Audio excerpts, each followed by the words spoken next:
Bienvenue dans cette édition de l'FC, Africa 24 TV. Comme tous les lundis, nous avons le plaisir de vous présenter ce magazine du football. Tout de suite, nous allons voir le sommaire de cette émission. Dans la première partie, justement, nous parlerons des Coupes d'Afrique des clubs. Avec la dernière journée de groupe, nous verrons quels sont les qualifiés qui vont poursuivre l'aventure. Deuxième grand titre, eh bien, il sera question des entraîneurs africains. Après la CAN, nos deux originaires du continent ont permis de faire briller leur sélection. Peut-on miser encore sur les techniciens du continent? Réponse tout à l'heure avec nos invités. Et troisième grand titre, nous parlerons des pépites, les pépites qui échappent à l'Afrique. Pourquoi? Y a-t-il des structures pour faire barrage? Les jeunes veulent-ils aussi porter le maillot de leur pays d'origine et de leurs parents? Et oui, également, nous tenterons d'y répondre dans cette émission. Nos invités, il y a le célèbre Sidi Napon avec nous sur le plateau. Sidi, ancien joueur, mais ancien entraîneur adjoint. Vous n'avez jamais été entraîneur en titre de votre pays, du Burkina Faso? Non, adjoint. Adjoint. Vous suppléez à Paul Put. Exact, comme tu le sais. Et nous avons avec nous Walter Oyono, ancien joueur professionnel. Il est lui du Gabon, le pays de M. Pierre-Emerick Aubameyang. C'est bien ça? C'est bien Walter. ça, c'est bien ça. À la une tout de suite de ce magazine-là.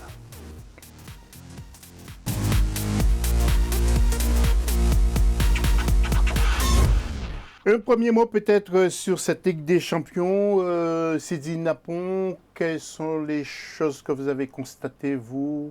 Il n'y a pas d'équipe du Burkina Faso déjà dans un premier temps. Pourquoi vous n'y arrivez pas? Pourquoi on n'arrive pas? Effectivement, cette année, on a eu une équipe du centre de formation de l'Oaimo Club qui a été présentée, mais bon, ils ont été éliminés dès le premier tour. Il faut savoir aussi que durant ces compétitions, les équipes qui sont actuellement présentes, c'est les habitués qui ont des gros moyens. Donc, il faut de gros moyens financiers. Il faut des gros moyens financiers. Si on prend le TP Mazembe, vous n'allez pas comparer une équipe au Burkina Faso avec le TP Mazembe qui ont vraiment l'habitude de jouer ces matchs. Et depuis que vous êtes avec nous, pour donner votre point de vue sur cette Coupe d'Afrique, vous nous avez toujours parlé du TP Mazembe qui a toujours impressionné. Oui, ils ont toujours impressionné. Il faut voir combien de titres ils ont eu sur le plan continental. C'est vraiment une machine de guerre au niveau de l'Afrique. Parce que le président Katumbi, il a les moyens de sa politique. On voit aussi au niveau des pays arabes comme Hilali, et puis les choses, comment on appelle ça, le Raja de Casablanca, oui, les Amalek, le Raja de Casablanca. Donc c'est tout le temps les mêmes équipes qui se retrouvent. Mais si tu regardes leur infrastructure, c'est énorme. Oui, nous allons y revenir tout à l'heure, bien sûr. Walter Oyono, il n'y a pas d'équipe gabonaise non plus. Hein. Là, vous vous faites éliminer dès le premier tour. Malheureusement, c'est une réalité qui est vraie. Comme l'a dit Sidi, je vais le rejoindre. C'est-à-dire que là, à ce stade-là, on voit que ce sont les habitués, ceux qui ont l'habitude d'être là, qui sont organisés, qui ont les moyens financiers, mais aussi les moyens techniques, infrastructures et de manière organisationnelle qui sont là. Donc à ce niveau, il n'y a pas de surprise. On notera qu'il y a des clubs, je crois qu'il doit y avoir 2 clubs du Maroc qui sont là. Exactement. Et 2 clubs égyptiens. 2 clubs égyptiens, 2 clubs tunisiens, si je ne m'abuse. Il y a le TP Mazembe qui est là, qui est un habitué. Il y a la Guinée aussi. Il y a la Guinée qui est là. Il y a le Mali qui est là aussi. Le Mali qui est là. Et l'Afrique du Sud aussi qui tout à fait. tient encore là. Avec Mamelodi Sundowns. Donc c'est toujours un peu les mêmes qui reviennent à chaque fois parce qu'ils ont déjà fait ce qu'il fallait. Mais si on se retrouve tout à l'heure pour commenter les résultats et les tableaux. Justement, analyse de la 6e journée de cette Ligue des Champions avec la rédaction d'Africa 24. Regardez. On connaît désormais les 8 équipes qui disputeront les quarts de finale de la Ligue des Champions de la CAF, ce à l'issue de la 6e et dernière journée des phases de poule disputée samedi 1er février. Le tout-puissant Mazembe, déjà assuré de sa qualification, finit cette phase en beauté après son succès 3-1 contre Zesco United, qui termine à la dernière place. Le Zamalek, également déjà qualifié, et Primero de Agosto éliminé, se sont quittés sur un score nul et vierge. Dans le groupe B, l'Étoile du Sahel a fait l'essentiel, s'imposant 2-0 contre le FC Platinum, qui totalise un seul point en 6 rencontres. Le nul, un but partout entre Al-Hilal et Al-Ali, fait les affaires des Égyptiens, les Soudanais terminant 3e à 1 point derrière leur adversaire du soir. Dans le groupe C, Tout était déjà joué lors de la 5e journée. Tout compte fait, Mamelodi Sundowns s'est imposé 1-0 contre son dauphin, le Wydad Casablanca. Pas de vainqueur ni de vaincu entre l'USM Alger et Petro Luanda. Les deux formations se sont quittées sur un nul, 2 buts partout. Enfin, dans le groupe D, pas de suspense non plus. Assuré de terminer leader, l'Espérance sportive de Tunis, championne d'Afrique en titre, s'est inclinée sans grande conséquence 1-0 contre la jeunesse sportive Kabylie, pendant que le Raja Casablanca s'imposait tranquillement contre l'AS Vita Club sur la plus petite des marges. De bons techniciens du football sur notre continent, tout simplement. Il y a un problème de terrain parce que certains terrains sont bosselés. Alors, nous allons voir les tableaux maintenant avec les résultats. En groupe A, pour la Ligue des Champions, TP Mazembe, Zesco United, 3-1. Vous le voyez, Primero de Agosto contre Zamalek, 0-0.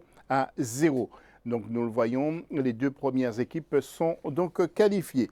Pour le groupe B maintenant, avec Al Hilal et Al Ahly qui ont fait match nul, 1 but partout, et Étoile du Sahel contre l'FC Platinium, 2-0. Mamelodi Sundowns en groupe C a battu Wydad Casablanca 1-0 et USM Alger Petro Luanda 2 buts partout.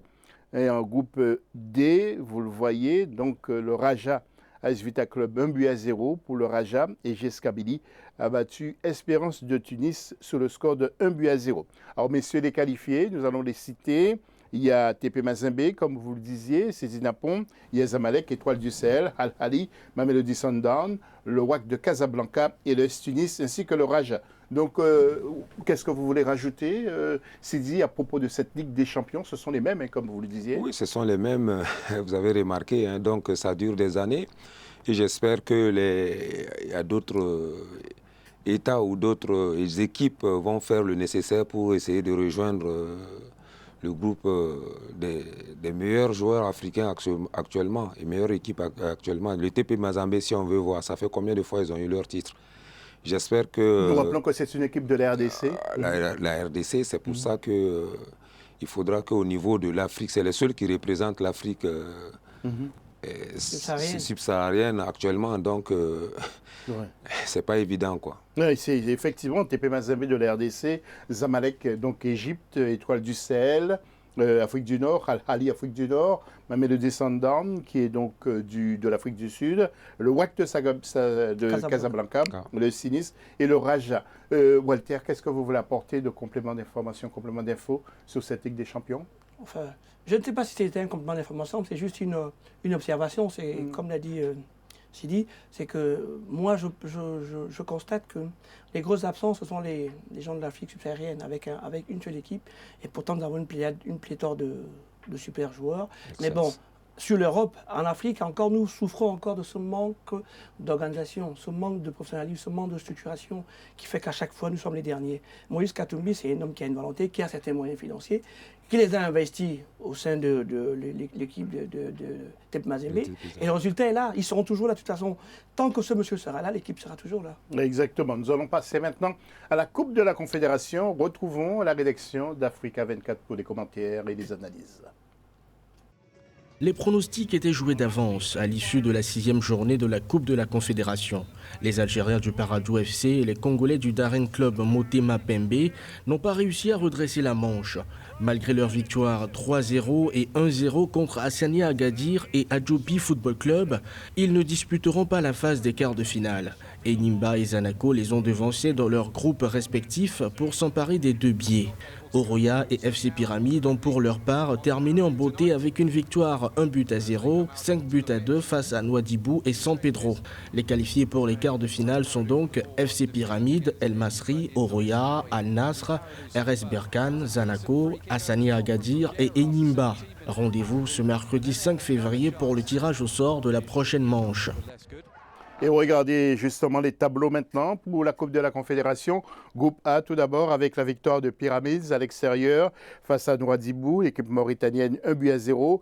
Match nul, vous voyez le classement, je vous laisse regarder le classement. Pyramids et Al Masri donc qualifiés. Pour le groupe B maintenant, regardez avec la victoire de Djoliba, 2-0 contre Bad-West. Et l'autre match c'est 2-0 pour Ouya contre Al Nasr. Vous voyez aussi le classement de ce groupe B.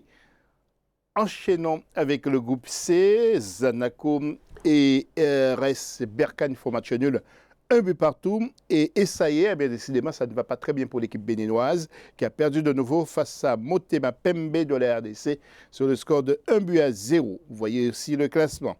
Et un groupe D pour terminer, Niamba qui a écrasé San Pedro 5-2 et Agadir qui a perdu sur son terrain face à Parado AC sur le score de 3-0. Donc sont qualifiés Pyramides d'Égypte, ça va de soi, Al-Masri d'Égypte, RSB Berkane du Maroc, Zanaco de la Zambie, Roya de la Guinée, Djoliba du Mali, Hassania Agadir du Maroc et Nyamba du Nigeria. Sidi Napon, qu'est-ce que vous voulez apporter comme commentaire sur ces équipes qualifiées? Deux de l'Égypte, déjà c'est bien. Ouais, deux de l'Égypte. Les Égyptiens, dans ces compétitions, ils sont spécialistes là-dedans. Ouais. C'est un championnat de haut niveau aussi? Oui, c'est pas mal. Hein. Je vois Berkane qui s'est qualifié. On a nos internationaux burkinabés qui jouent là-bas, Alain Traoré, et puis son collègue qui joue, comment on appelle ça, à Berkane là-bas. Eux aussi sont qualifiés. Et j'espère qu'au niveau, c'est dommage que le Oroya, Oroya, donc c'est une grande équipe aussi de la Guinée. Heureusement qu'ils ne se sont pas qualifiés. Quoi.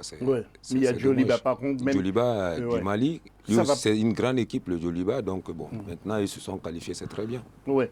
Walter, Djoliba, le niveau de l'RDC sur le plan financier, non, c'est pas la même chose. Non, c'est pas la même chose. Mais je pense que Djoliba, c'est une équipe qui a beaucoup d'histoire déjà.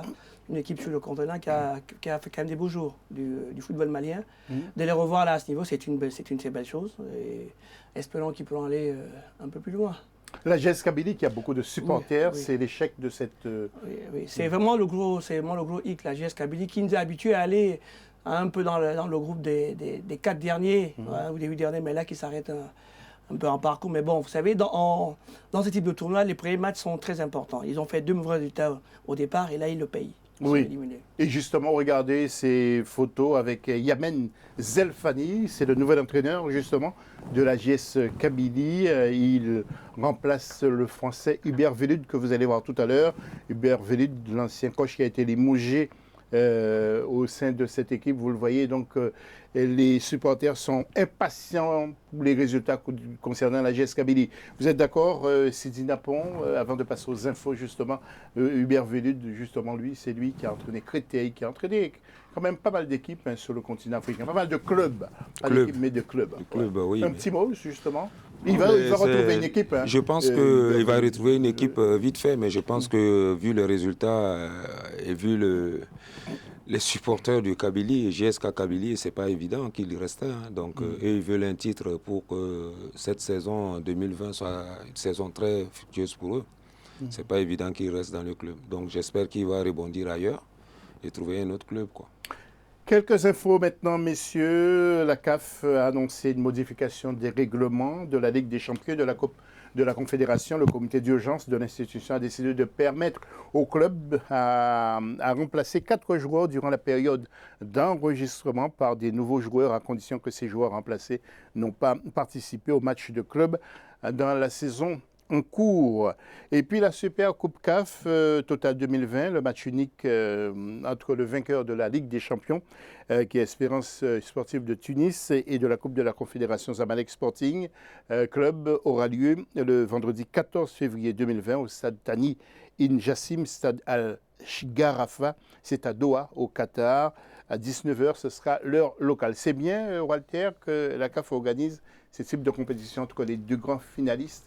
Oui. C'est l'intérêt aussi pour le football africain. Oui, c'est important d'avoir ce type de match aussi. Mais bon, je note que les Africains, que la CAF s'est mise aussi au même diapason que le reste du monde, c'est-à-dire les matchs, les déplacer, aller faire jouer à Doha. Mais bon, c'est beau tout ça là. Mais bon, c'est aussi une manière d'exporter notre football, nos talents vers l'extérieur, une visibilité, c'est important. Relancé par la Guinée, Bounassar est actuellement en pleine réflexion. Il ne sait pas qui choisir entre l'équipe de la Guinée ou les Lions de la Teranga. Beaucoup peut-être souhaitent qu'ils choisissent justement les Lions de la Teranga. C'est Didier Six qui est venu lui rendre une petite visite justement du côté de Marseille. Bounassa, vous souhaitez qu'il aille où? Je ne vais pas le souhaiter. Bounassa, franchement, dire la vérité, je ne vais pas tourner. Je ne pense pas qu'il pourra jouer en équipe de France. Ouais. Le mieux pour lui, c'est d'aller jouer avec l'équipe de son pays. Pour l'équipe de France, il n'a qu'à faire une croix dessus parce que le poste, du côté droit français, je ne pense pas qu'il aura le temps d'intégrer l'équipe de France. Sauf que là, il est un peu entre la Guinée et le Sénégal. Je pense, c'est ça? Ouais. C'est entre la Guinée et le Sénégal. Guinée ou Sénégal. Guinée, Ah, Sénégal. là, c'est un choix. C'est un choix, par contre. Et il aurait plus tendance à aller vers le Sénégal. Mais je pense que le Sénégal... Guinassar, bon, ouais, c'est un bon joueur. c'est un bon joueur. Claude Leroy, aussi avec l'équipe du Togo, il a signé pour 3 ans supplémentaires, je crois savoir. Donc, il a de bons rapports, il faut le dire aussi, avec la fédération togolaise de football. Donc, Claude Leroy, le président qui n'est autre que M. Guy Akpovi, et après l'échec pour la qualification de la CAN 2019, Claude Leroy donc doit assurer 2 qualifications, celle de la CAN 2021 du côté du Cameroun et puis la Coupe du Monde, vous le savez, c'est au Qatar en 2022. Et puis la mission de la secrétaire générale de la Fédération internationale, Mme Fatma Samoura, auprès de la Confédération africaine de football, c'est terminé depuis dimanche 2 février. Une série de réformes pour augmenter la compétitivité du football africain à l'échelle planétaire ont été donc préconisées. Voilà pour l'essentiel de la première partie de ce magazine. Restez avec nous dans quelques instants. Après la pause, nous allons évoquer les entraîneurs du continent. A tout de suite.